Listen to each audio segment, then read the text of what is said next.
डकरा महाप्रबंधक कार्यालय में बुधवार की शाम रैयत विस्थापित मोर्चा एनके एरिया और मानकी बस्ती के ग्रामीणों की बैठक हुई। बैठक में मानकी बस्ती के ग्रामीणों के द्वारा दिए गए 4 सूत्री मांगों पर चर्चा हुई, जिसमें डकरा गुरुद्वारा चौक स्थित शेष बची हुई जमीन को चिन्हित करने, आकाशदीप के लंबित नौकरी देने, मानकी बस्ती में पानी की व्यवस्था और बिजली पोल जर्जर तार बदलने की मांगे शामिल है। महाप्रबंधक ने सभी मांगों पर सकारात्मक पहल करने का आश्वासन दिया। वहीं गुरुद्वारा चौक पर जमीन चिन्हित करने के लिए सीमांकन की पहल करने के लिए अंचल को पत्र लिखने की भी बात कही। वहीं आकाशदीप में जमीन के बदले भुवनेश्वर गंझू और मुनेश्वर महतो को नौकरी मामले पर भी जल्द कागजी प्रक्रिया शुरू करने की पहल करने की बात कही। बैठक में प्रबंधन की ओर से महाप्रबंधक संजय कुमार, दिवाकर साहू, आभास त्रिपाठी तथा ग्रामीणों की ओर से रैयत विस्थापित मोर्चा के केंद्रीय उपाध्यक्ष इकबाल हुसैन, एरिया अध्यक्ष बिगन सिंह भोक्ता, रामचंद्र उरांव, जालिम सिंह, रामलखन गंझू, अमृत भोक्ता, जगन्नाथ महतो, विनय खलको, नरेश गंझू, शिवनारायण लोहरा, रमेश्वर भोक्ता, रामधारी गंझू,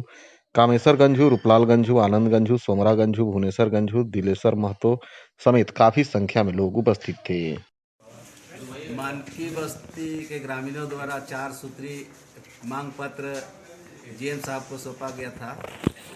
जिसका वार्ता के लिए और समस्या के समाधान के लिए आज डीआईपी जीएम ऑफिस सभागार में बुलाया गया था ग्रामीणों को, जिसमें हम सभी ने भाग लिया। और वार्ता में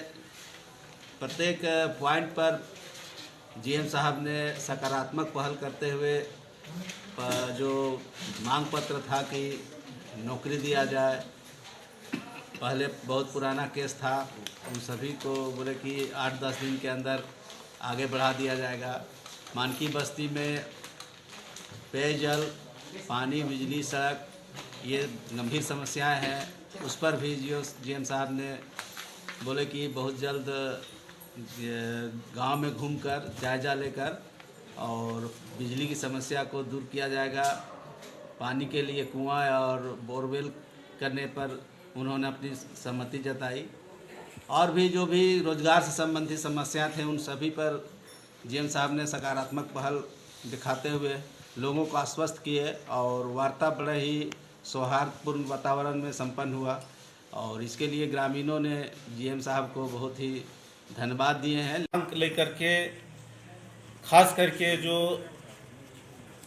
आकाशदीप जो मुनेश्वर गंझू के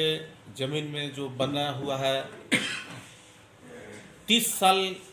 हो चुका है। इस तकले उनका नौकरी के चलते मतलब चक्कर 30 साल से काट रहे हैं। उसका हम लोग मांग रखे थे यहाँ के जो रैयत तो लोग, और यहाँ के मानकी बस्ती के जो आपका गुरुद्वारा जो चौक में जो इनका ज़मीन वहाँ है रैयत लोग के, खास करके जीएम से यही वार्ता हुआ कि भाई वहाँ अगर आप अगर एक्वायर किए हैं और आपका एक्वायर से जो बाहर है, आप चिन्हित करके उस ज़मीन को अथी कर दीजिए कि एक्वायर से बाहर है,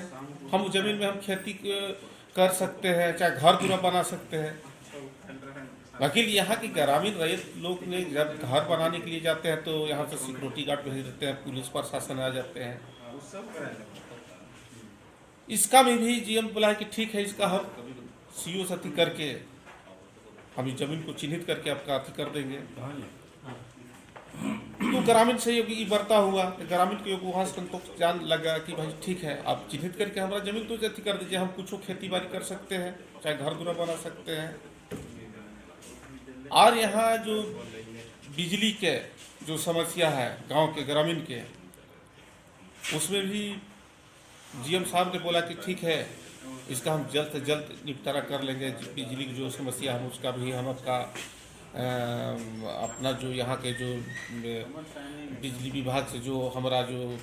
अधिकारीगण है, चाहे इंजीनियर है, हम उससे करके देख जाके गाँव देख करके उसका हम समस्या हल कर देंगे। पानी की समस्या है उसमें भी बोले कि हम डीप बोरिंग कर देंगे। कुआं की जो समस्या है उसमें भी कुआं को हम बरामद कर देंगे। तो ग्रामीण के को संतोष जान से लगा कि चलिए जीएम साहब बोले तो लगा इनका कि चलिए जीएम साहब जिस ढंग से बात बोले हैं तो हम लोग के समस्या हल हो जाएगा। तो हम लोग भी मतलब जीएम साहब के बात मान लिए, जितने यहाँ के एन के एरिया के रैयत विस्थापित मोर्चा, मानकी बस्ती के रैयत विस्थापित मोर्चा, हम लोग जहाँ एन के एरिया पिपरवार के जितने उच्च अधिकारी के रैयत विस्थापित मोर्चा के लोग जुटे थे, हम लोग के इसमें पहल हुआ और जीएम साहब जिस ढंग से बर्ताव किए हम लोग को संतोष लगा कि चलिए हम लोग फिर जीएम साहब के बात मान लें, और अगर हो जाए तो बहुत रैयत लोग के अच्छा बात है, और नहीं होगा तो फिर हम लोग आगे रास्ता ढूंढेंगे।